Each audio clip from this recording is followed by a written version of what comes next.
Tingnan nga natin kung kaya talaga to sa pitik. Ano,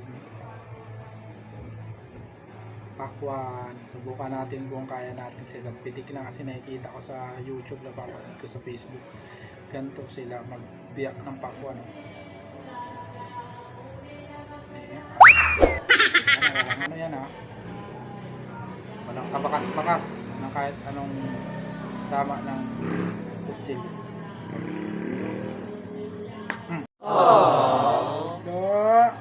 Isa pa. Ang galing mo talaga, bright ka.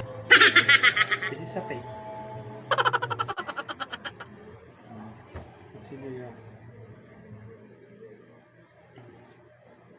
Kahit nga ginano ka na, hindi pa rin bumiyak, oh. Siyempre kailangan natin yan.